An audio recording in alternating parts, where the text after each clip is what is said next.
Technically, I've been gapped. How are you guys? I'm doing good. How are you? I am good as What's well. up? Are you ready for week 4? No. No. Yo, Jerry, what's up? Yeah, I mean, based on the points up top there, I don't know why you guys would be excited for week 4 after I just absolutely gapped you guys. So Technically, Listen. I've been gapped, but I made a comeback.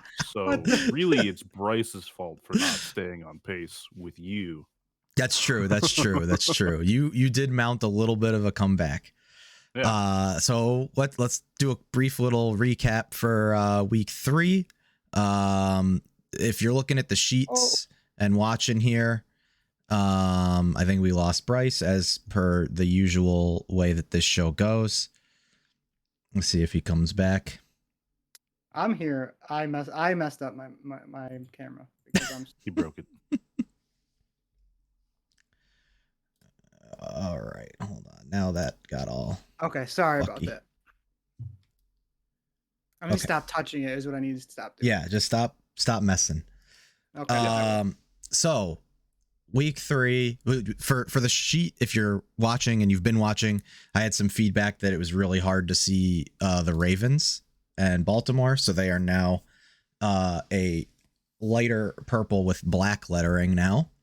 That looks good. That looks good. Whoever had that idea, way to go. That was one of the guys in my keeper league who I shared the sheet with and told them to all fade me, and then I ended up going 8-2 against the spread. So I guess don't fade me anymore. Well, But- let's slow the roll. Let's see after this week. See what happens. But yeah, so week 3 it was a crazy week. Obviously, we had some teams lose that we didn't expect. With I think probably the biggest surprise was KC losing to Indy. I don't know how you guys feel about that, but That was, I mean, I feel like it's kind of expected, to be honest. You know, just like looking at those weeks, it just kind of makes sense. You're just like, yeah. I think Indy wasn't like one of those terrible teams that we knew was going to be bad. They played terrible to start the year. So yeah, right. Yeah. Did you beat me, Jerry? What do you think the answer to that question is? Jerry, all of your picks were wrong. The answer is no, you did not beat me. I can post your results when I get done doing this. I started going through, but you did not beat me. So yeah, I think KC definitely the biggest surprise. I've been on kind of Jacksonville from the beginning of the year. I was surprised that they beat the Chargers, but now seeing how much they got beat up during that game and their injuries that they're dealing with, like, plus, Herbert, he got that dog in him, but they just didn't look right. So I thought that was a little bit surprising. And obviously my Giants lost. I appreciate you guys giving the positive karma and trying to will the Giants to a 3-0 record. I really wanted it. I know. Really wanted. I wanted it. Record. I wanted it for this week. Yeah, I wanted it for this week's setup because it would have made it even more entertaining. But also still has some intrigue since both of our teams are 2-1. So whoever wins will probably be one of the worst 3-1 teams in the league for sure. Oh, I mean, maybe the Giants not were the worst, but like just like not nearly as good as the better teams in the league. The Giants were already the worst 2-0 team by magnitudes. We need like a garbage bowl graphic that can like fly across the screen anytime we have these games like this. Oh, that'd be good. Garbage bowl. All right. So I think we just hop right in. We've got Miami visiting Cincinnati. Cincy finally got a win against the Jets because I had my faith in them. And I don't have to now never pick them again for the rest of the year. But they're laying 4, over under a 47. Couple interesting things for this game. The Dolphins, because of the hurricane, they traveled yesterday morning. So they didn't have their normal like Tuesday, or they traveled this morning. So they didn't practice Monday, Tuesday. Normally there would be practice today. So they flew out in the morning, landed, and I'm assuming are doing a walkthrough today and tomorrow morning and whatnot. But they're kind of going into this game with no practice. Tua's banged up. They just came from that ridiculously hot and crazy game against the Bills. Cincy riding high after beating the world beaters of the Jets, clearly. And I think it is a lot of points to be laying. So for me personally, I don't really like that 4, and I don't know what to do with the over under. So I'm just going to take Cincinnati on the money line as a pick'em. This one is just difficult. I feel like that +4 is just kind of a little too juicy because like Miami's been looking good, but obviously like you said, they pretty much haven't practiced this week. Outside of like, they probably watch tape or something. They're maybe not even doing that. Who knows? Yeah, right. How good can the game plan be executed if they can't actually practice? Yeah. And I just like, I don't know.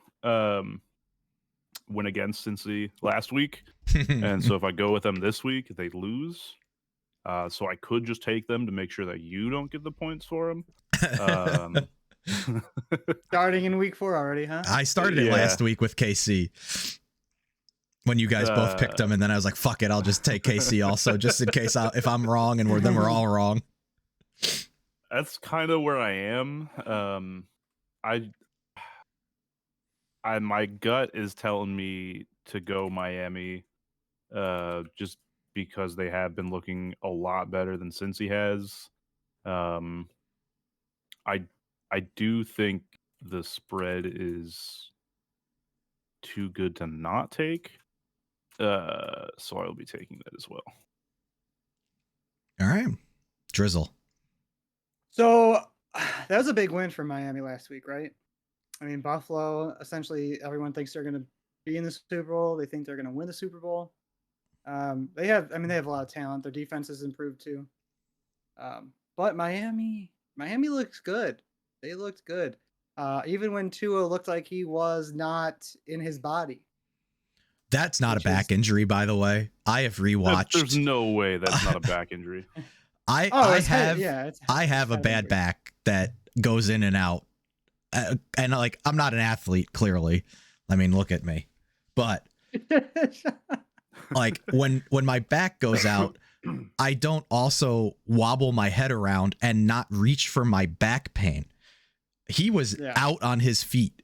And I cannot believe that this independent doctor let him back into the game after halftime. That is absolutely crazy. I think you can say the same thing about T. Higgins last week too, because he got knocked the fuck out and they let him back into the game too. So that's why they're saying concussions are down, by the way, from last year, because they're just like, fuck it, go back in. You don't have a concussion. Yeah, because they're not saying. I was listening on the radio. Someone said that some doctor came out and was like, well, it's Tua's fault. And it's like, it's Florio. And Florio was like, any football player is going to want to go back in the game. There's only a select few that isn't, that are going to be like, you know what? Yeah, you're right. Yeah, take me out, coach. So like that's up to the people, that's their job. Yeah. Like, hey, you're not going back in the game. Yeah. With that said, I think this will be a hangover, and I'm taking Cincinnati to cover. Oh, Tua got the cobwebs. I like it. It's a short week, and I if it wasn't a short week, I think I would just take Miami to cover, but I think Cincinnati would pull it off. All right. That's where I'm going to go. Just going to go in there with concussion brain and drop 400 yards and 6 touchdowns. I'm gonna have to keep a separate sheet for Jerry because he won't keep track of his own picks. But come on. I was thinking we just add a column. Add a Jerry column. Well, I did talk about doing the chat column, right? Well, maybe it can just be the Jerry column. The Jerry column. I'll see if I can get it set up for the next one. We can have we can do like a transition to like a. Let's get an expert analysis in from Jerry, and then it's just like a picture of like a badly drawn Jerry. Oh my gosh! I think for every game that Jerry gets wrong, I get to pick something out of his vault to delete in Destiny. All right, on to Sunday. We are going back to London. We've got Minnesota visiting New Orleans. Minnesota 9:30, by the way. at 9:30, bright and early. Minnesota laying 3, over under a 43. We do know that Kirk hates prime time.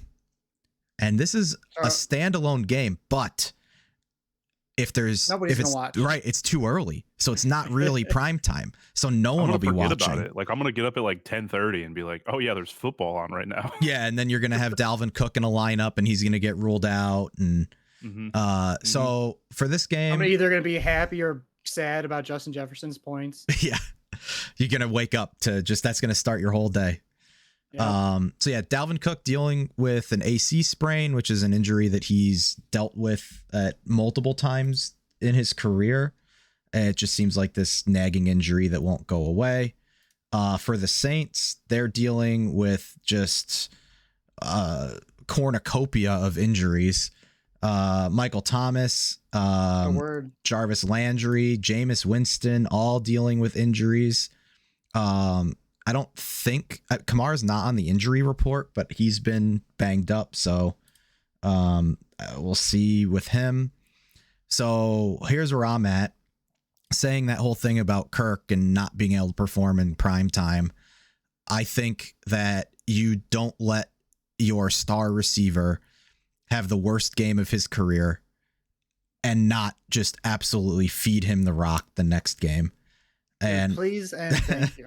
Especially with Cook being hurt. I know Alexander Mattison is probably one of the better backups in the league, but New Orleans, I know they went on the road to Carolina, and we talk about, home divisional dogs and how those games are tight, and we all probably should have seen that coming. But I don't think outside of Chris Olave that New Orleans really has a lot going for it.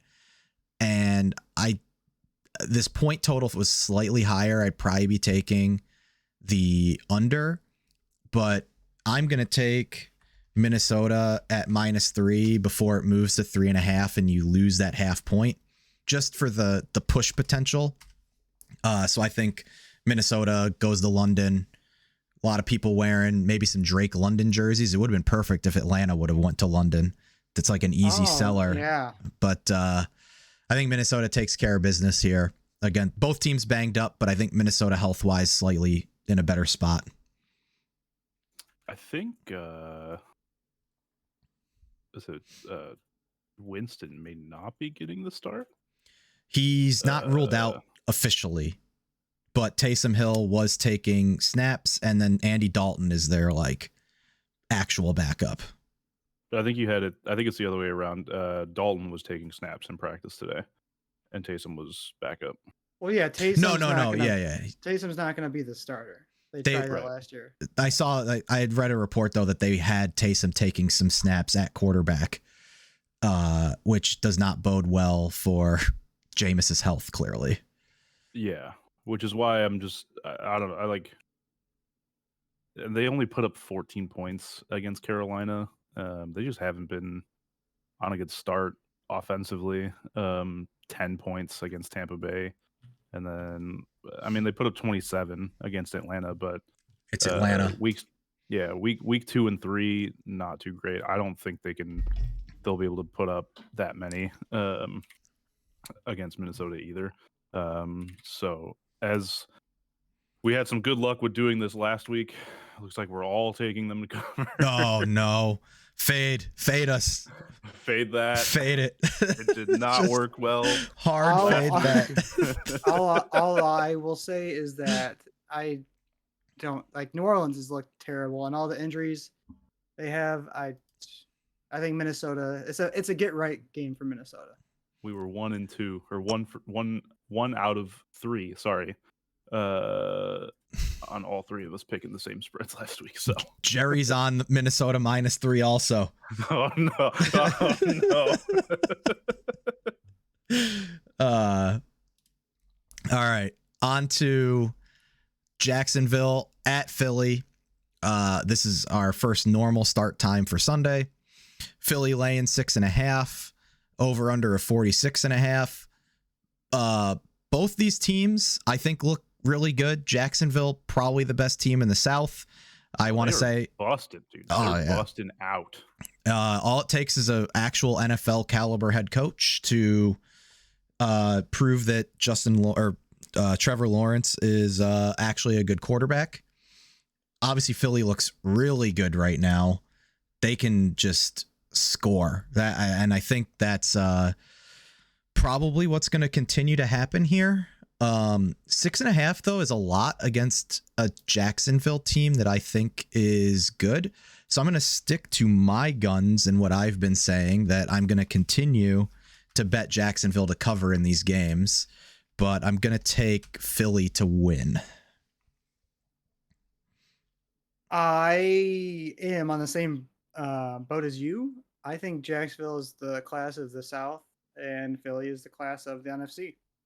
The whole I NFC? think- oh, you heard me. Wow. Okay. Yeah. But I think this is going to be a closer game.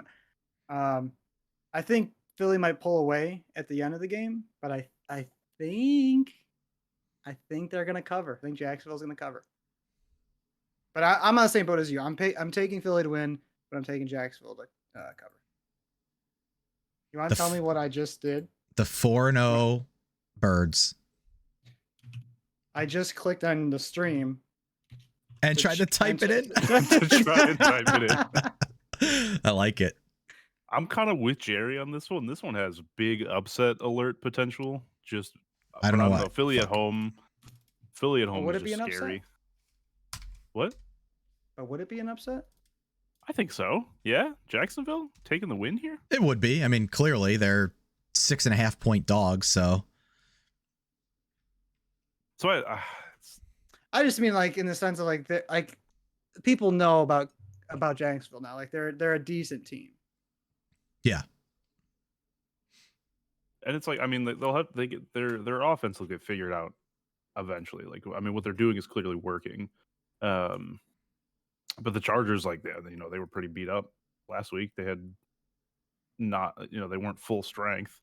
yeah. I tweeted out earlier. Allegedly, even though like they technically on paper or whatever, like best defense in the league right now. Well, J.C. Jackson hurt, and I tweeted out earlier today. It's death, taxes, and Joey Bosa on the IR. So yeah, that was the Chargers last week. So I do think Philly wins this, and it's like I want to take Philly to cover, but at the same time, with the way that Jacksonville's just been slanging, I'm gonna have to curse us, I think. Oh, God damn it. And go with them also covering. Fuck me. Is it too late to change my pick? This is your show. You can do whatever you want. It's your show. You can make the rules. This is the like one of us has to change meme. Like we all show up. All right. You want to do this one, Derek? Buffalo visiting Baltimore. Buffalo laying 3 on the road. Over under of 52. Yeah, Buffalo. The way they lost last week was just kind of insane, and I kind of feel bad for Josh Allen because he looked so angry at the end of that game. I don't know if like you guys have seen any of the clips. So that angry dude, and so sad.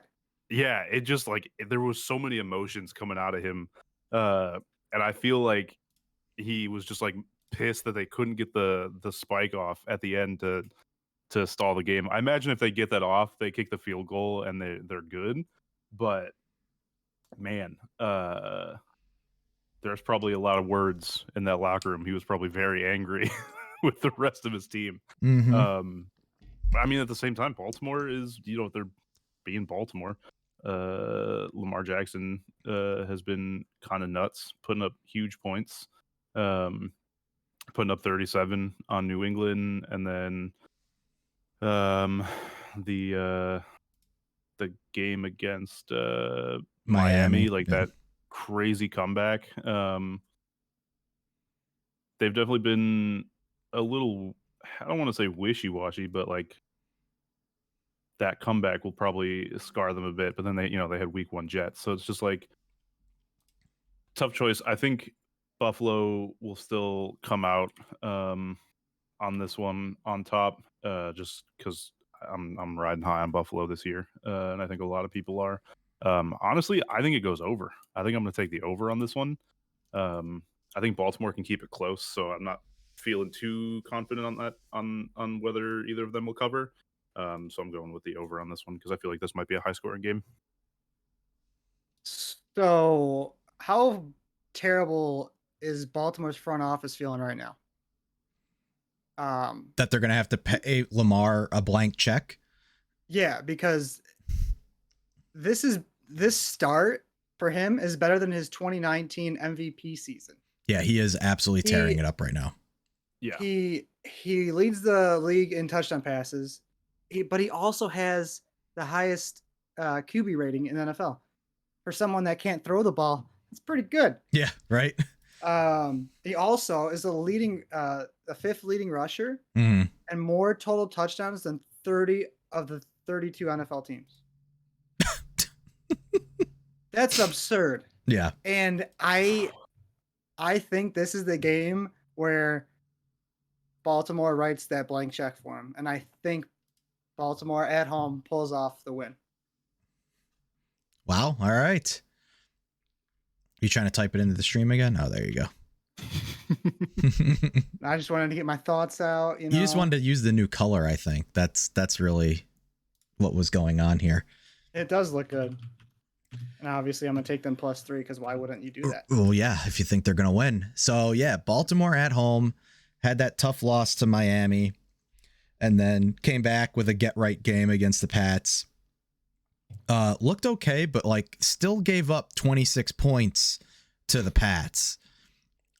So they haven't really, outside of Miami, like their other 2 games are against the Jets and the Pats. So like they really haven't faced anybody yet. So with that said, Buffalo, they ran 90 plays against Miami on Sunday in that heat, which is why Stephon Diggs looked like he was going to die on the sideline.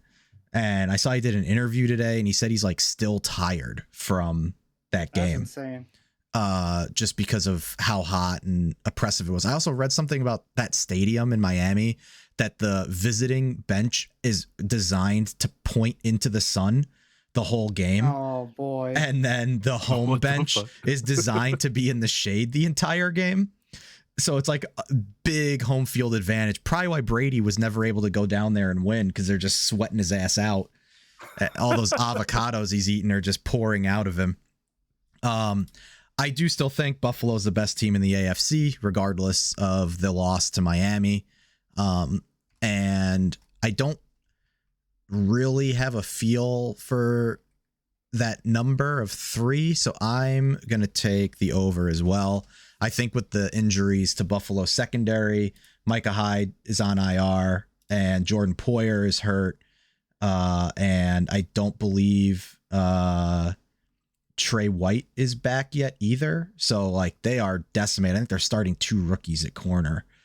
And Baltimore has clearly been giving up points to the Pats, who are less than stellar, and then obviously Miami. So I definitely think this goes over the 52, and I still think Buffalo talent will end up winning out in the end there. So, all right, Drizzle, I will let you take this one and run with it.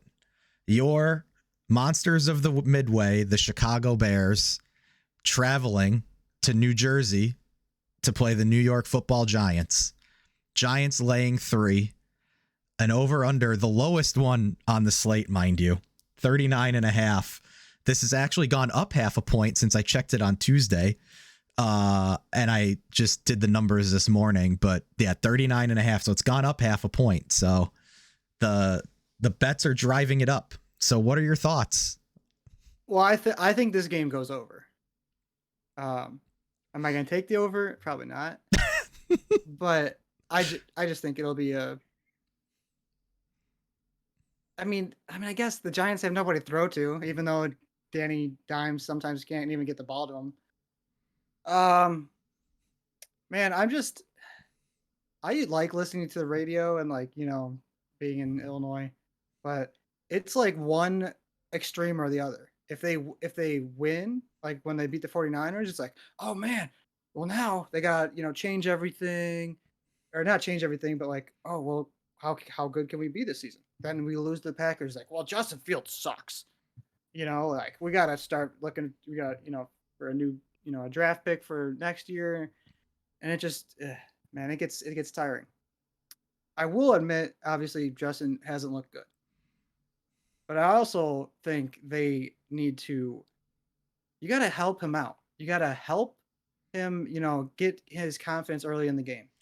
A little play action, leave, 6 or 7 in to, to protect him. Not all the time, but just help him out. Just help him out a little bit.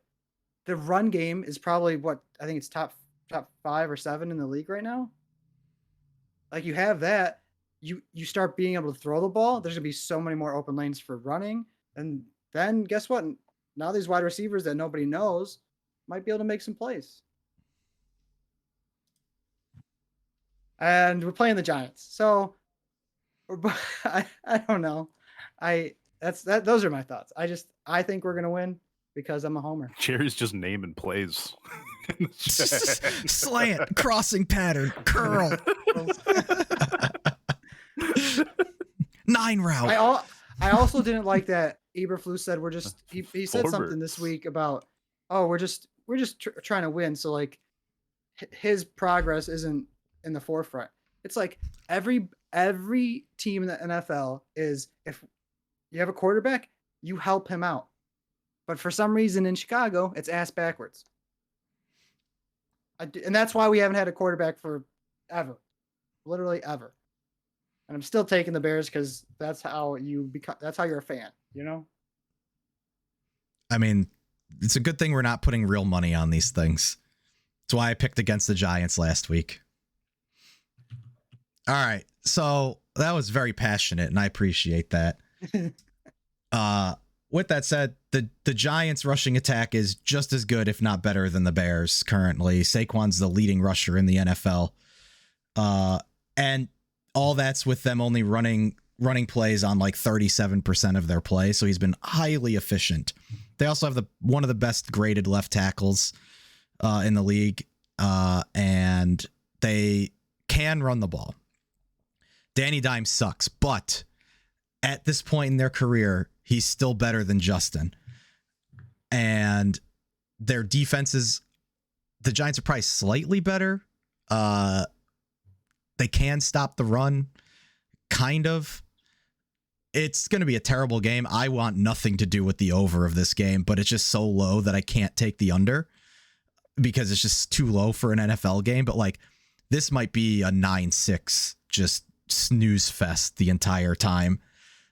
Richie James is going to be our wide receiver 1 because it doesn't look like Kadarius Toney or Wandale are going to be ready. They're getting close, Daboll said. So that's great. It's going to be David Sills and Richie James as our top 2 receivers. And then Kenny Golladay is a corpse on the sideline doing nothing. So the Giants they look better against Dallas. The offense had some rhythm, which is kind of what I was hoping for, even though I didn't think we'd win. I'm going to do my homer thing, take the Giants. And since I really hate that number, I'm just going to take the Giants to cover. But you guys are going to New York, and I think they're going to come out kind of fiery after playing a close game against the Cowboys. Yes, Jerry, objectively, Daniel Jones is currently better than Justin Fields. There is no metric that you can give me that proves otherwise. Talent and ceiling, clearly not. But at this point in their NFL careers, Daniel Jones is the much better quarterback. I mean, he is also one of the most turnover-prone quarterbacks. Yeah, that's true. And that's why he won't be here much longer. 5 turnovers in their first 3 games. I feel like You both have made very compelling points, but I feel like Chicago's defense might just be slightly better. Especially with the Giants not really having much they can throw to. So I will be siding with Bryce on this one. With Chicago to cover. Wow. That's all I got. I don't know. I don't like this game as much as you guys don't like this game. But This game's gonna be terrible. Absolutely terrible. I think just the Chicago's defense will probably just. I'm not saying they're gonna be like insane the whole game. Like every pass is gonna be knocked down or intercepted or something like that. But it's just I don't know. They're either not gonna let them score much, and then the Giants won't let the Bears score much, or both quarterbacks are just gonna have. They're just going to be at mid, like the whole game, just like not doing much, You know what's crazy? But while we wait for Bryce to get back, the Giants, that line has actually moved to 3.5 since I put these numbers in. Which I don't understand why people are betting that way and heavily betting the Giants to move the line like that. But I'll give you some quick PFF numbers. The Bears defense is ranked 30th overall. The Giants 28th. The Bears offense is ranked 31st overall. The Giants 21st. Danny Dimes' PFF grade is 57.5. Fields is 43. And obviously Montgomery's maybe going to play, maybe not going to play. Khalil Herbert, as I've said multiple times, you guys, is the better running back. So it's actually probably an upgrade for them. And the Giants now obviously out Sterling Shepard and really need Tony and Wan'Dale Robinson to get healthy so that they actually have some options on the outside, because it's miserable watching them try to move the ball through the air. And they still pass the ball on 64% of their pass plays, or on 64% of their plays. I don't understand. They're averaging 78 yards in passing. Just 78 yards is their average right now. Jerry, Saquon is the leading rusher in the NFL. Sorry, Zero's being a menace. No, you're good. We were just continuing to talk about these terrible teams while we waited for you to get back. So the only difference between me and Jer is he seems to just, it's all Bears all the time. But Jerry, you got to understand, Justin hasn't been playing very well.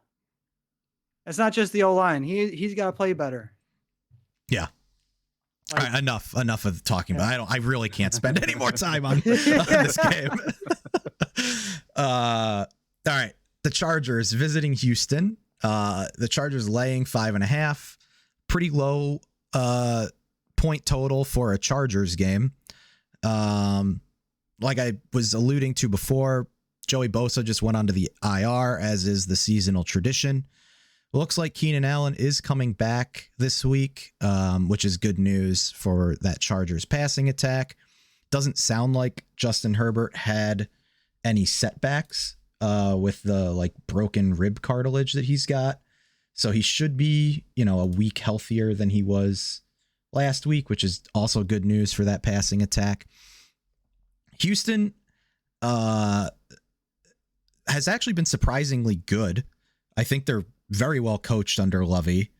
Definitely had a chance to win that game on Sunday against the Bears. I don't really have a good feel. I'll let maybe you guys talk about this one a little bit and see what your guys' thoughts are. So late last season, the Chargers were 13.5 point favorites in Houston and lost that game 41-29. Remember that? Mills threw 21 of 27 for 254 yards and 2 touchdowns with no interceptions. Torching them. You've got Rashawn Slater, one of the game's best left tackles, blew off his biceps tendon on Sunday. He blew him off. Yeah. Jalen Guyton tore his ACL. Joey Bosa's out. Corey Lindsey's hurt. They're JC supposed to get him back, Jackson's just ankle is for what hurt. it's worth. Lindsey's supposed to come back, or Lindsley's supposed to come back. I think so, yeah.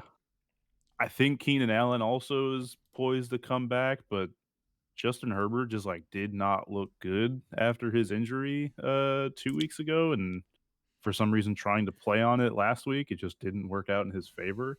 Yeah. And they put up only 10 points against Jacksonville. Yeah, they got blown the fuck out. I don't think the Texans go 0-3 here. Or not 0-3, sorry. What is the record right now?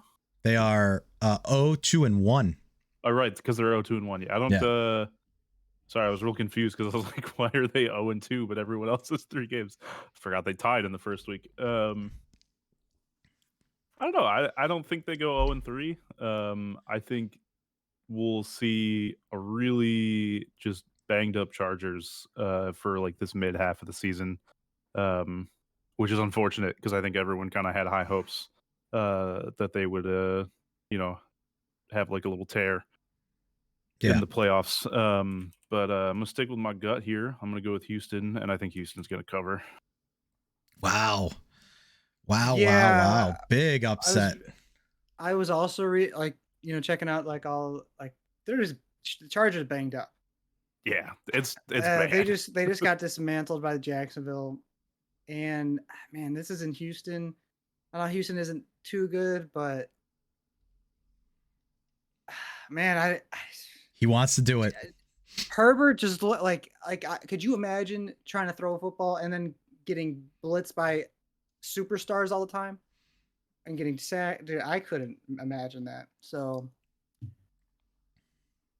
I'm gonna take Houston plus 5-2 or 5.5. Yep. And for them to win. Mm-hmm. Or just for them to cover and for okay. All right. Oh, we're going both.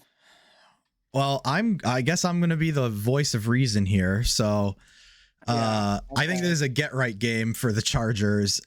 You said that they were getting rushed by superstars, and Josh Allen's on the other side of the ball for Jacksonville, putting pressure on Herbert. Hey, he's pretty good. He's very good. The Texans don't have Josh Allen or really any defenders of note that are going to put a lot of pressure on him. My big concern with the Chargers mostly is the O-line. I think that they can survive without J.C. Jackson and Joey Bosa, at least for this game against Houston. And they really just need to get Austin Eckler involved. I think this is a get-right game for him and for them to just actually feed him the ball more like double-digit times on the ground. They should play with a lead. I don't really like the number because I could see Houston covering because they're actually 2-0-1 against the spread so far, so they've been playing close games.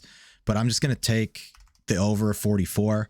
I think they'll be able to do some good stuff against this Houston defense that just got absolutely shredded by Khalil Herbert. I think this, like I said, I think it's a get right game for Eckler. Well, good.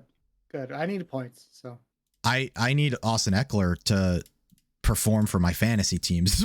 Really, this might be some wishful fantasy thinking behind this pick as well.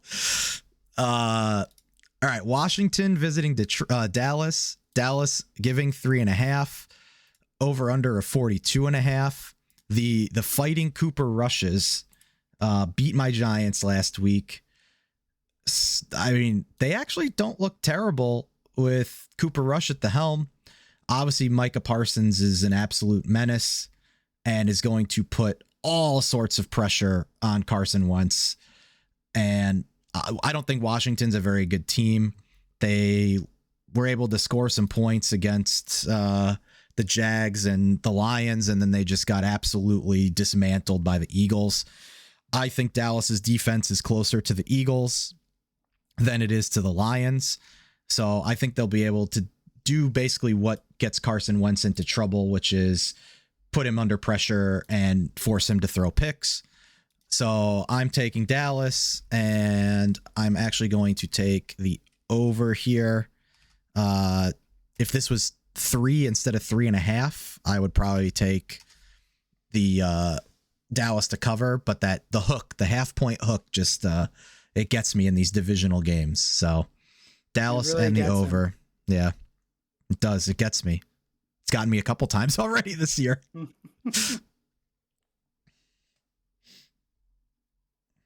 Who's next? Still thinking.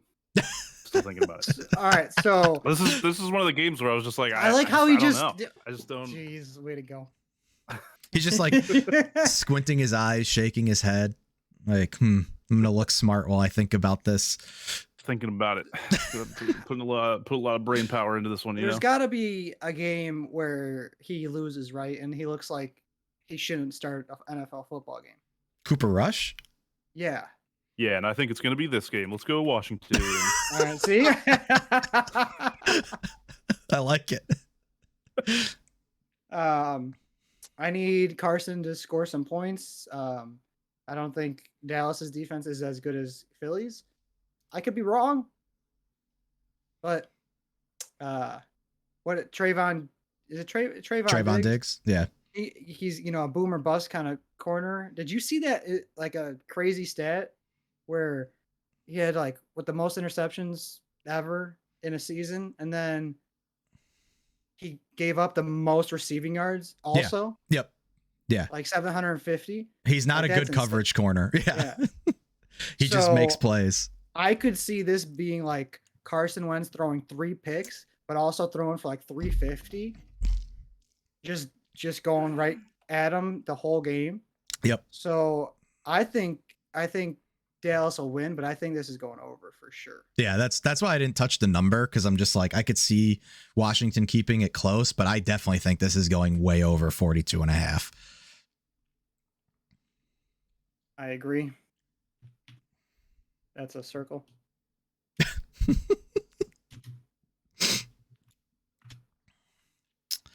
All right. The Seattle Sea Chickens. If we don't all agree on this one, I'll feel bad. Going to Detroit. Detroit laying 4, over under of 48. So, yeah, when I first started looking at these games, I was like, only 4? That's not nearly enough. The Lions can fill it up. But then I also remember they can't fucking play defense. Also, Amon-Ra St. Brown might be out. DeAndre Swift is like 90% out because he needs to rest his ankle and shoulder injuries. Hey, just give Jamal Williams the ball. That's all we need. Yeah, Jay Willie, man, he's out there scoring touchdowns like nobody's business. Seattle. Just real quick, 5 people put in a waiver claim for him this week in our Destiny League. Yeah, I wanted it. Yeah, I was all over that. I mean, Swift's out. I mean, I needed his hand. I have fucking Swift, so I needed his hand. Should have drafted him last week. Yeah. What an idiot. So yeah, Seattle, pretty bad. Obviously they beat the Broncos and then got destroyed by the 49ers and actually played a pretty close game against the Falcons last week. Another team who can't play defense. So I'm torn between probably like wanting to take the over, even though this is kind of a high number, knowing that Detroit can fill it up and can't play defense. But then I'm like, do I want to put my faith in Geno Smith to actually continue to look semi-serviceable? I think in the end that Detroit will be able to control the clock enough, even with some weapons missing. I think Amon-Ra St. Brown's trending towards playing, so I'm not super worried about that. And I'm going to put my faith in Detroit and run through a glass pane for Dan Campbell here. And why I keep putting the wrong thing in there? 3 toes and 1 ass cheek. Yeah. So Detroit to cover the 4. I think Seattle's pretty terrible. That's really the issue I have with this game. I am in the same boat. I think Detroit blows them out. All right. Easy peasy. So, oh, Jerry's already given you advice. He's trying to have you game the system. Telling you to go Oppo so that you can get some points made up here. I like it. Jerry's all over it. He's playing the game. Hey! It's week 4. Just got to make it. Plenty of time. Reason to rush. Yeah. Plenty of time. Don't need to go down by 80 points right away. Because then we're kind of screwed. All right. Tennessee visiting Indy. Indy giving 3, total of 42.5. Yeah, Indy got right last week. We didn't really know if they were actually as bad as their start had indicated. Obviously they had the tie with the Texans, and then they got shut out by the Jags, who, in week 2, you can't really say, hey, the Jags are for real, but it definitely seems like the Jags are a good For team. real. Yeah. And then they come out, win a close one against Kansas City. Their defense played well, and now they get the AFC champions from last year, who they won last week, but boy, do they still not look great, and almost blew that lead to Vegas. Bryce, what are your thoughts here? So I think Tennessee and Las Vegas are just bad teams, I think, overall. I think Indianapolis is a decent team. I think they'll eventually be in the fight for the division. And I think Jacksonville will eventually take it this year. But I don't have many thoughts. I just think Indianapolis is a better overall team, better defense. Matt Ryan, just keeps putting his head down and trying to help the team. So yeah, I'm going to take Indianapolis, but what I'm going to do is I think it's going to be higher scoring, so I'm going to take the over. Okay, all right. I like where your head's at there. Me Derek? Man, I don't know. Are we getting the Indy that just beat the Chiefs the way they did, or are we getting the Indy that tied to Houston and didn't score any points against Jacksonville? This is one of the bottom 5 where I was just like, I just don't know. I just like the way that Tennessee's been playing, not great. Indy's been playing, not great. Just a whole lot of not great on these. I don't know. This one is just super toss up. I think the Titans kind of get out of a little slump for a bit, and I feel like they're gonna take this one. So I'm gonna go with Tennessee, but I'm going under. I don't think this will be a high scoring game. I don't know. It'll either hit around 42 or it's going under. I don't think this goes over 42. I don't think either team, like with the way both their defenses look, will score that many points. Yeah. I'm seeing like maybe one touchdown from both of them in the first half with like maybe a couple field goals, but I don't know. I don't see this being a high scoring game. So Jonathan Taylor hasn't looked great for Indy. Tennessee has not been able to stop the run, really. They got absolutely ran all over by Saquon. Devin Singletary had a really good game against them.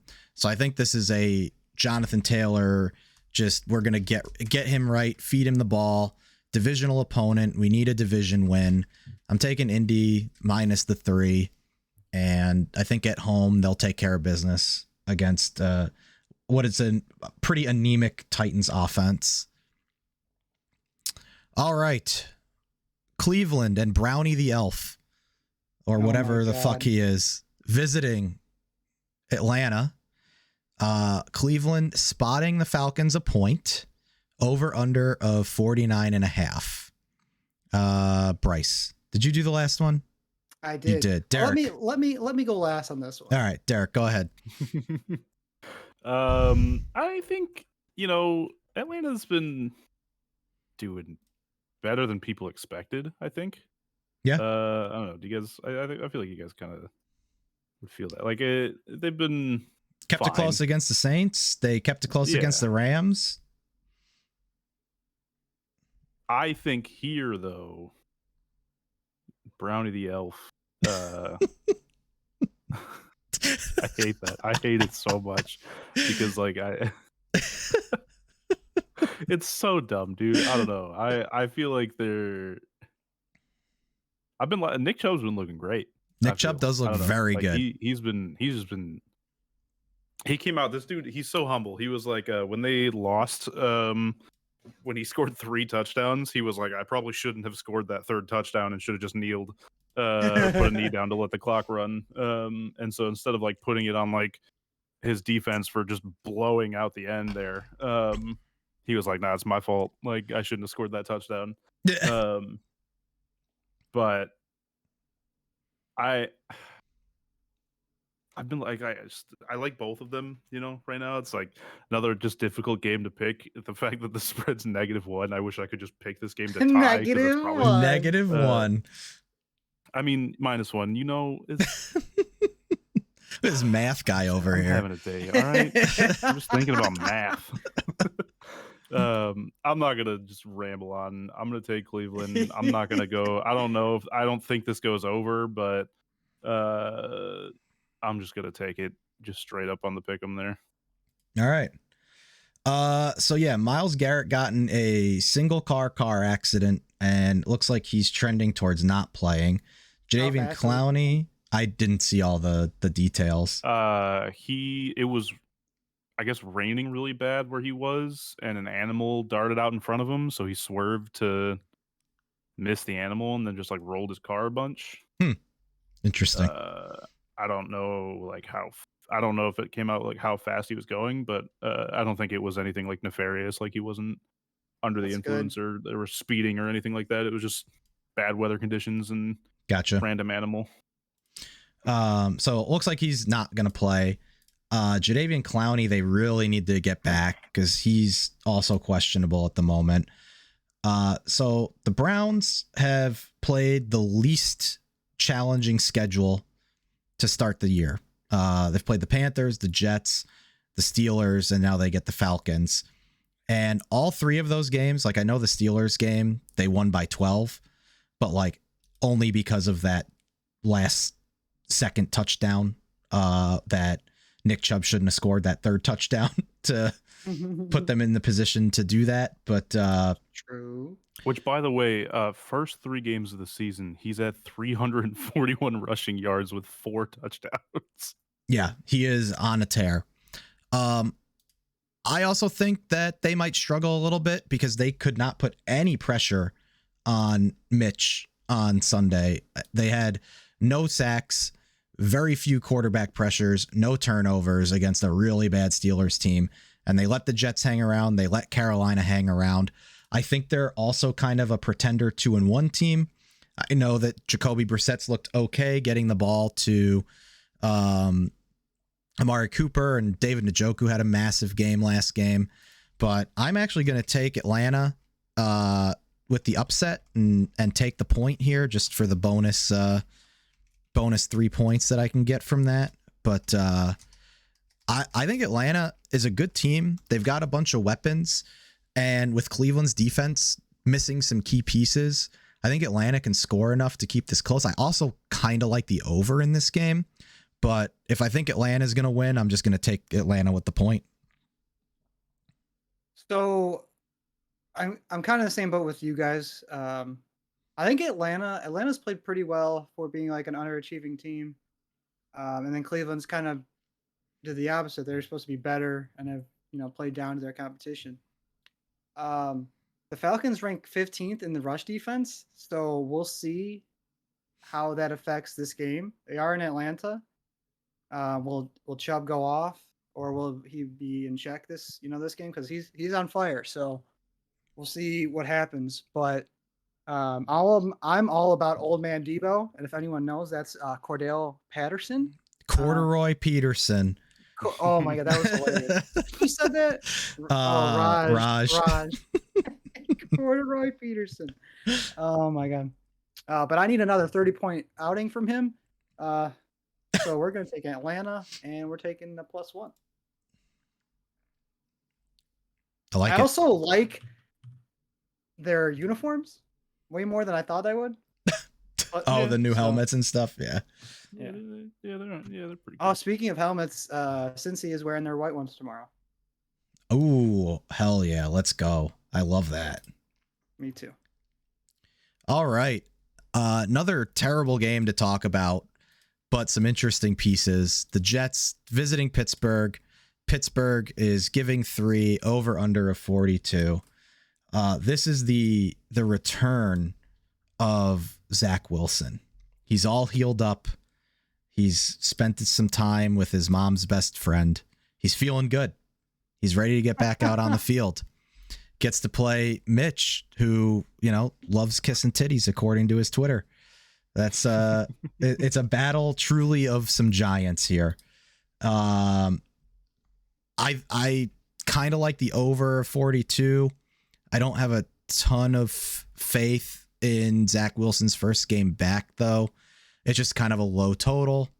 And kind of like the opposite of kind of what these teams, or at least what the Steelers have done, kind of.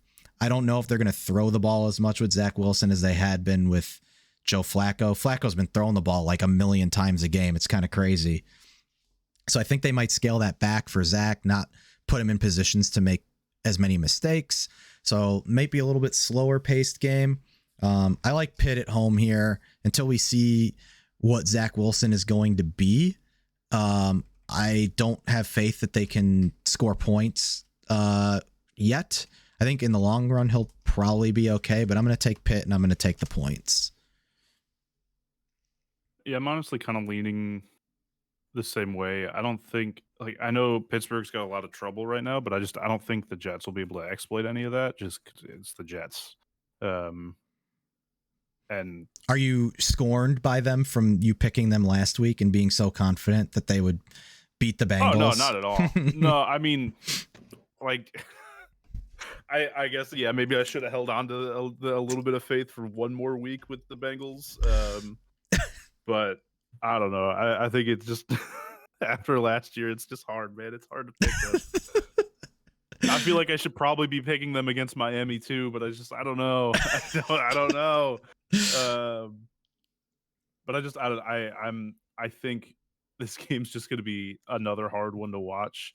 I do think, Mitch might be able to drop a few more touchdowns in this game than he probably will for the rest of the season. But it's gonna be like turnover city on both sides, I'm sure. Or Zach Wilson's just gonna come in and just go off and drop ungodly amounts of touchdowns on Pittsburgh. I went dark. I see that. Darkest room in North America right there. Holy shit. I went dark so you can know which team I was picking. Ah, gotcha. Pittsburgh. But if Joe Flacco was playing, starting, I would have taken the Jets here. I probably would have too. Yeah. But I don't think Zach Wilson. I mean, he looked terrible last year, so I don't have any faith in him right now. My thing with him is he looked okay at the end of last year, but preseason again he didn't look good, and now he's coming off a pretty major injury. Mm-hmm. But I'm also doing something else. What do you guys think I'm doing? Taking the under. Damn right I am. It's gonna be 17-13 or something like that. So I do have a question for you guys, unrelated to our little game here. But okay. How long now do you think Pittsburgh can stick with Mitch? Because if they lose this game, I don't think Mitch is in for the next one. I think this could be the make or break game. If they lose and he does awful against the Jets, that's got to be more than enough of an excuse to just be like, you're done. Losing and not playing well, I think will speed up the timeline. But if he plays well and they lose, I think it kind of just stays stagnant. If he plays well and they win, up until he just has a terrible game, 3 picks and they just get blown out, I think he's going to be the person up until Tomlin says, all right, I'm done with this. Well, here's my kind of questioning. Tomlin's been a coach for 15 years for the Steelers now. Mm-hmm. This is year 16. He has never had a losing record in his history as a head coach, which is just insane. That we talk about Belichick and the sustained success in New England, but 15 years from 2007 to 2021, the worst that the Steelers have been is 8-8. And maybe Mitch can navigate them to an 8-8 record, but I definitely think that's in the back of Tomlin's mind that he has never had a losing season. And this schedule isn't the easiest. I mean, they get the Bills after the Jets. they get Tampa, they get Miami, they get the Eagles. Like that's their next 4 games after the Jets. And then they get the Saints, the Bengals, the Colts, the Falcons, the Ravens. Like they have a tough schedule.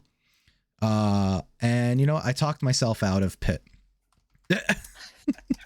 I to answer your question, Jesus.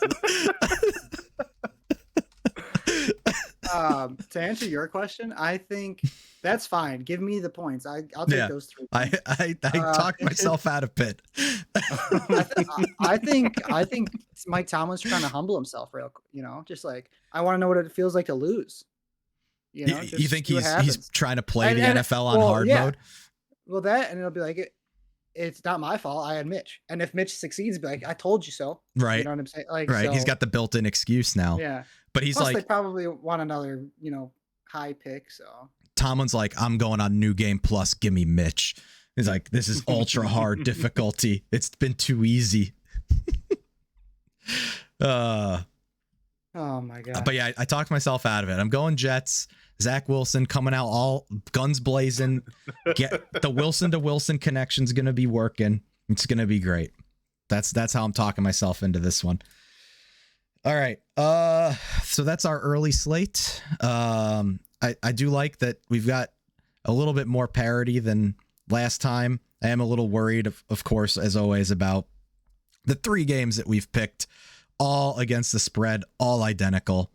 That generally doesn't bode very well for us. So RIP Jags. RIP Jags. All right. Arizona visiting Carolina. Carolina laying 2, over under a 43. Carolina coming off a big win against divisional rival in New Orleans. The Cardinals coming off a boring, disappointing, I don't know what you call it, loss to the Rams, expected, I guess. The Cardinals don't look very good, obviously. They have played a pretty tough schedule. I mean, they've had the Chiefs and the Rams in the first 3 weeks. So this one's kind of tough. This is one of the ones that I really didn't know what I was going to do with it. I think, though, that was a really probably emotional and important win for the Panthers to kind of A, not go 0-3, and then B, prove that they can win with Baker. But they still just don't look good. Like they look terrible. The defense isn't very good. The offense just doesn't move the ball. I don't know why Baker won't dump it off to McCaffrey and let him create like he's your best weapon. So I think that my shit's not typing. I think that Kyler is the much better quarterback. I think even without Hopkins, and maybe we get Rondale back this week, but I still think the offense will be able to move the ball. And I think it's kind of crazy that Carolina is laying points to anybody. So I'm going to take the 2 with Arizona here, and that they go into Carolina, get a win. So this is the second game between Heisman Trophy winners, Kyler Murray and Baker Mayfield. I know you guys are clamoring to watch this game because of that stat, or because of that fact. Interesting facts.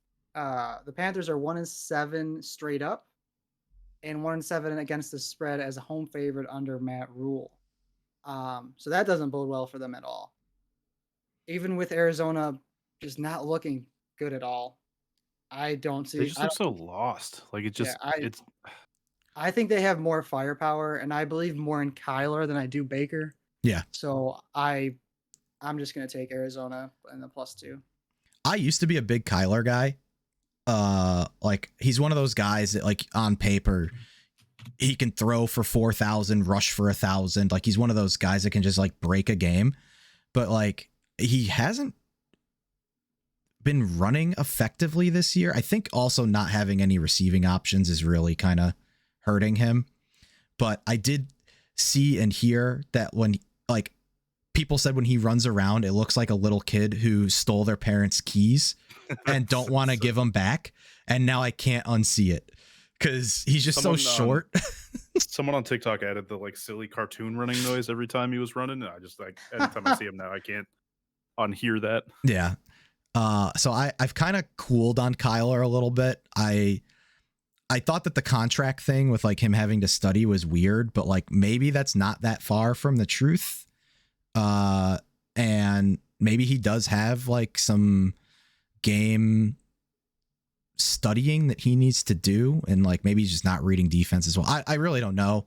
I thought that they would run that like that spread Cliff Kingsbury offense and just like light people up, but I guess you need receivers to do that. So we'll see. Jerry asks, does Arizona's defense wake up? And I say, no, it doesn't. I'm taking Carolina. Ooh, let's go. Can I ask you another question that deals with that? Does AJ Green decide to just go back to sleep, like in his house, just like, I'm done playing football? Because he doesn't look like he has anything left. No, he's washed. Yeah. They need Rondale back to get them to Hopkins coming back from that suspension. And then I think they'll be fine for a couple days, just in time for the traditional and annual Arizona backslide in the last 8 games of the season. They just haven't had the normal start where they start like 7-1, 8-0, so that they can, backslide into the 0-8 or 1-7. So it's going to be a weird year. So maybe this is the year that it's reversed. It might be. It might be. And Jerry taking Carolina +2. Uh-oh, Derek. Or -2. You got to give points there, Jerry. They're not the dogs. They're the favorites. All right. I don't think we really need to say much about this game after they just lost Mac Jones. I feel like this is just a very easy, like, Green Bay's going to take the lead early and probably just leave it at that and hope their defense can just hold them back. New England's backup? Like, who even? Brian Hoyer. You want to guess? Yeah. Mm-hmm. Oh no. So like, I think it's definitely Green Bay probably going to win. I don't know if I can lay 9.5. Oh no, they are 20, or he is 23-2 since LaFleur took over. There's no way they win by less than 14. Oh, they're definitely winning. You guys are both that confident that you're laying 9.5. Okay, I'm genuinely curious. Brian Hoyer, there's no way he throws 2 touchdowns. Well, my worry is that they don't have to put up a bunch of points, and it's not like Green Bay's got receiving options, so it's going to all have to be on the ground. Green Bay will score anywhere from 24 to 28 or 31 points in the first half, and then maybe an extra field goal. But I don't see New England scoring at all. Like maybe 3 set 3, like a field goal, or 7, 1 touchdown. Possibly. All right, you talked me into it. Yeah, damn right I did. I'm putting my great against the spread so far this year on the line. I'll lay the massive points with you against New England. Oh, is this where I switch it up and now I'm taking New England? Now you're like, I talked myself out of it. Yeah, I mean, the one thing I will say is I think the Patriots need to get Ramondre Stevenson involved more. He looked a lot better last week against the Ravens. The offense looked a lot better when he's on the field. He's just like, not that Harris is a bad running back, but Ramondre is just more dynamic. I think they're a good 1-2 punch, but I think if they put Ramondre on the field, I think they are more dynamic is really the only thing. But you're right. It is Brian Hoyer, and how good can this offense actually be? Probably not very good. All right. Denver, let's ride going to Vegas. Vegas is actually laying points here, laying 2.5 with an over-under of 4.5. Yeah, I think that's kind of crazy that the Raiders are laying 2.5. And normally, like, I've talked about it a bunch, like, if they were getting the points, home divisional dog, I'm usually like, I should be more all over that, and I always end up talking myself out of it, but I have a hard time believing that they beat Denver, but maybe Vegas knows something we don't. So I'm going to take Denver here to win. And I am, though, going to take the under. until Russ proves that they can make this offense functional, I want nothing to do with their point total. So I'm just going to take the under 45.5 here. I'm going to leave that point or that spread alone just because it's such a weird number to see that they would be laying points that, like, it makes me not want to take the opposite of what Vegas is saying because it makes me think that they know something. I'm so like he's so frustrated. So upset. Man, like you put up 11, like we lost by 1 point. It was 11-10. Like, are you kidding me? And it's just like I hate this because Vegas just fucking looks awful, right? Like I don't know. I don't like this one. No, I didn't mean to do that. I didn't mean to do that. No, I didn't want to do that. I saw it. It's locked in. No, it's not.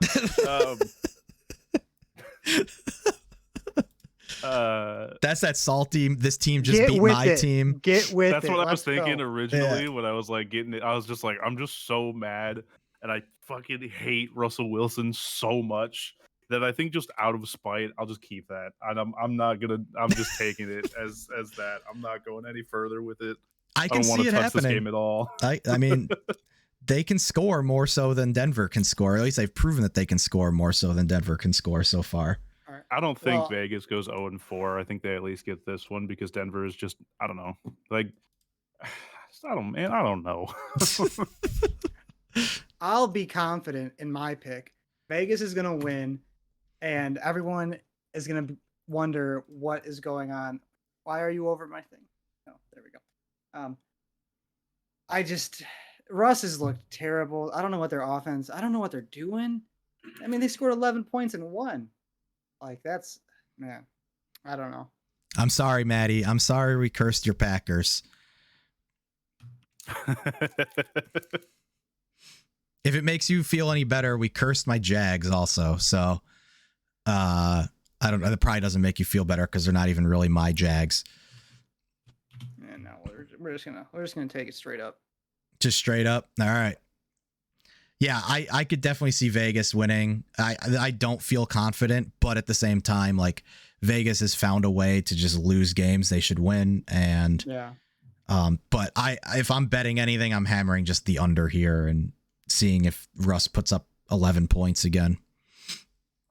All right, it's a small late slate, I think, because of the London game. So that game that would normally be down there is now up in London. So we're moving on to Sunday night. Kansas City visiting Tampa. KC laying 1, over under a 45. This game may be moving to Minnesota, was the last I saw. Interesting. And that makes sense. They may play the game up there. So potential for the like a bunch of disruption, which I think is kind of causing this line to be like a pick'em, basically. The Chiefs may not be as good as we thought they were.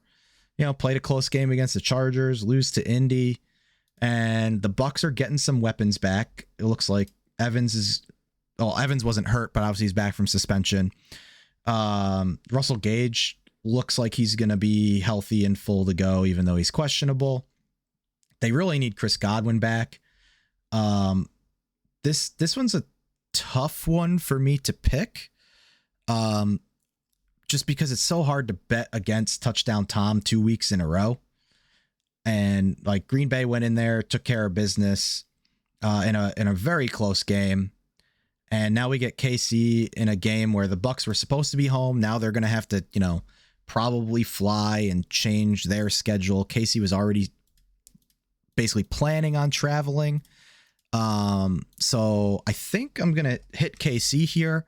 I still think, all things said, they do have more weapons and don't have to rely on the run, which is the strength of that Tampa Bay defense. Kelsey should be able to eat a little bit against that secondary. And until Godwin comes back, I think that Tampa offense is going to continue to struggle a little bit. So I'm going to take KC. I'm going to take the 1 point that they're laying in what could be a away game for both teams? Honestly, I was feeling the same. I know Brady's kind of a bit of a kryptonite for Mahomes. I just think Casey just had a weird week last week. If you look back at it, like they just seemed off, right? Like they just weren't able to make anything happen. They had a chance to win it in the end, and then he threw that interception. And I feel like this is more of just like a get back on track, especially with all the stuff that Tampa Bay is facing and them not being able to play in Tampa Bay might be a little weird. So I'm taking the same. I do think they'll win by Bryson, something that might make you feel good. Tampa has not scored more than 20 points all year. The Bears are a better offense technically than the Bucks. Could you imagine if they just, they helped their young quarterback out, help him out a little bit, and then maybe we score an extra 10 points. Yeah. Or 14. Just that's insane. So, Tom needs to retire. Yeah. Yeah. So we're just going to take Kansas City. So for the future, looking ahead, I think this offense will get right, and there will be the touchdown Tom fuck everybody tour coming up here soon once they kind of get on track and this weird weather situation is handled.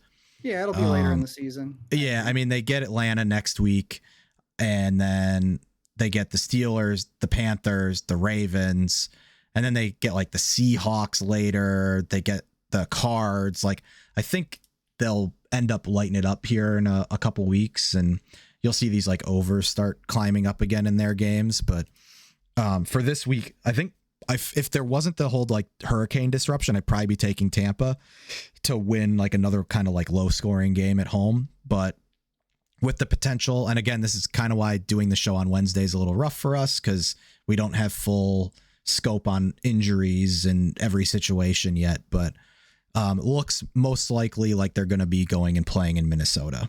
So, yeah, KC -1 for all of us. So that'll not hit, of course. So everybody fade that. And our last game of the week, the Rams going to San Fran. San Fran laying 2, over under a 42. Derek, this is your team. It's finally your time. You've had to wait the entire show, and now you get to speak. If we don't miss that very, very wide open, no contest interception in the playoffs last week, we are in the Super Bowl. We probably lose the Super Bowl.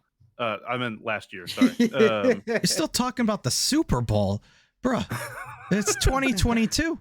Yeah, but I'm putting it into perspective here that how Russell Wilson is our kryptonite and we can't fucking score more than 10 points somehow against him. The Rams, hey, they're looking good, kinda ish, They're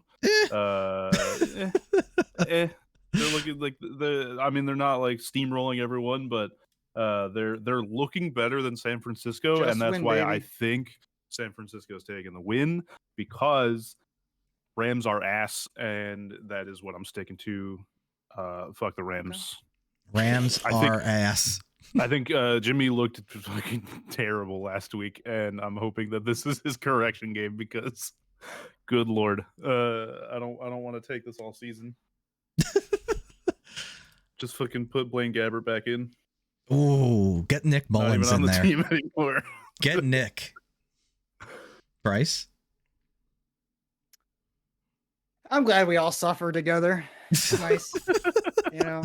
What would this show be like if we rooted for a team that was good?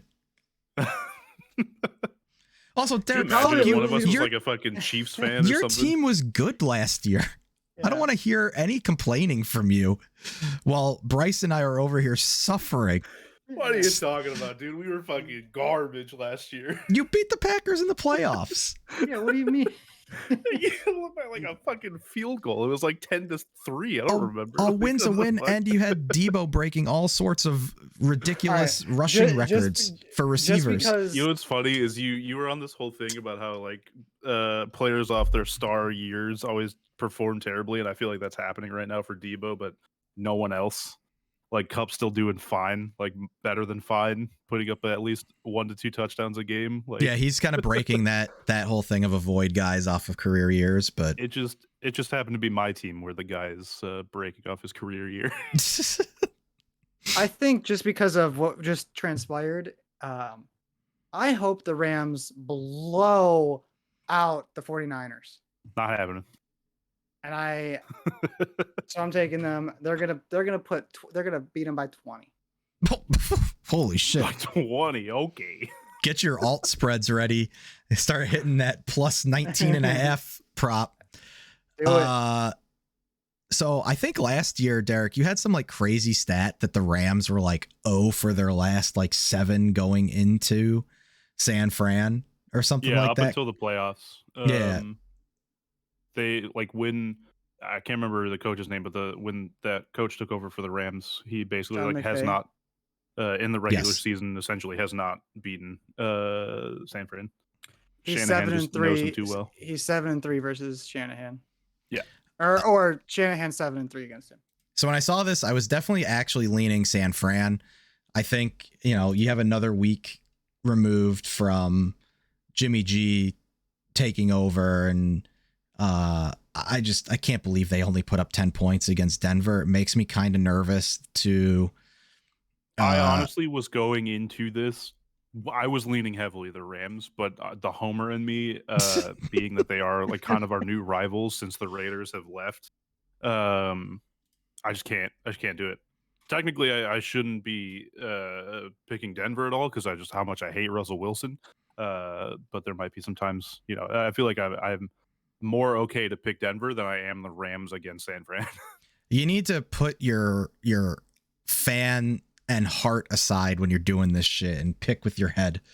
No. But no. I can definitely see San Fran like having a better game plan. Obviously, to those stats, like Shanahan knows McVay and has been very good against McVay.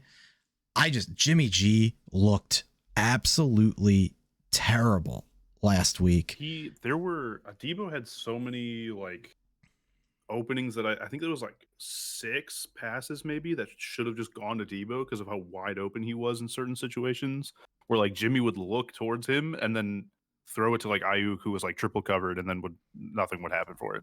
So I don't know. I think last week just was weird. It was just a weird game. Let Jimmy cook. Yeah. So I can definitely see San Fran doing the whole Shanahan beating McVay thing. I don't think it's going to happen. I'm going to stay away from the spread and just take the under as 2 good defenses. And I think it's probably going to be, unfortunately, probably another Monday night stinker. I feel like we haven't had many good Monday night games yet this year. Thursdays have been pretty good, but Mondays have just been brutal. Are you guys excited for the Bears versus New England? Oh man. Is that next week?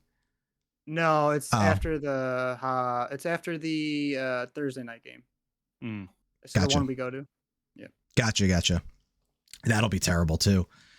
But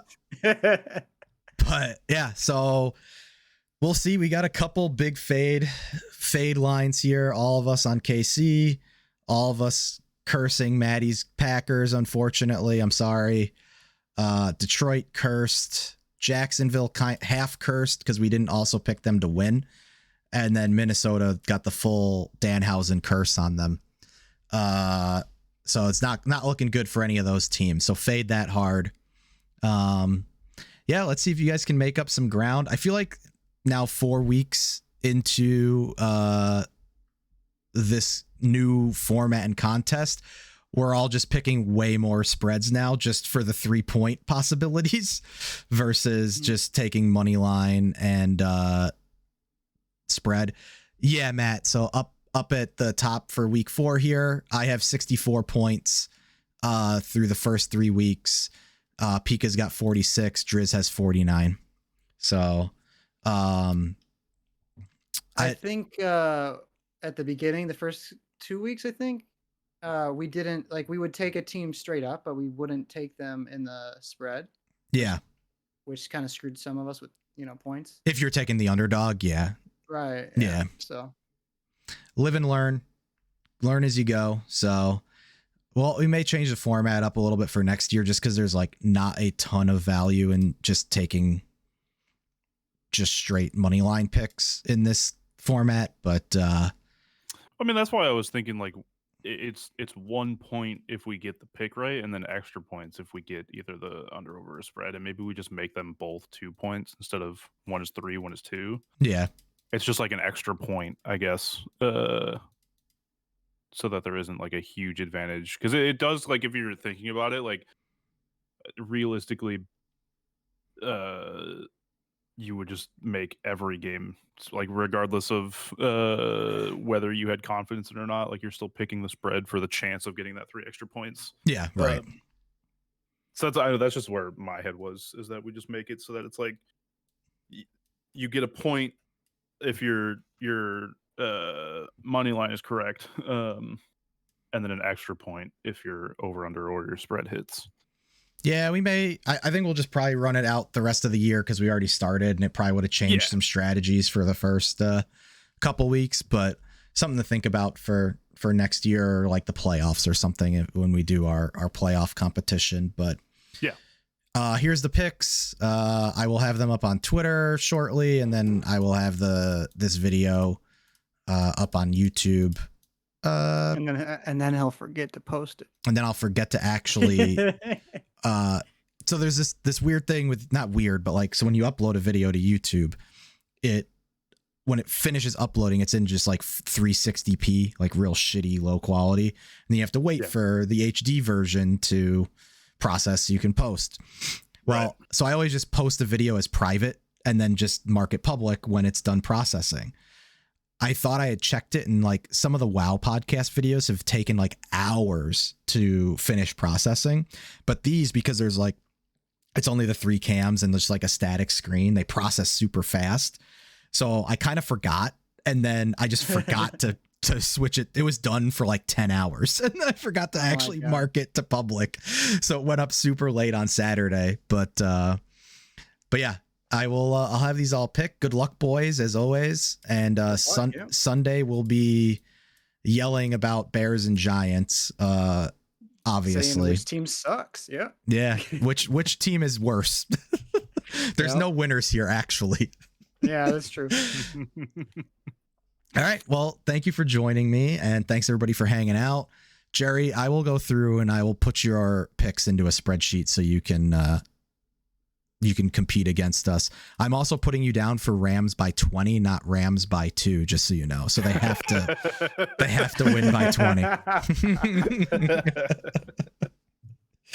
All right, everybody. Thanks for hanging out, and we will catch y'all next time. Peace.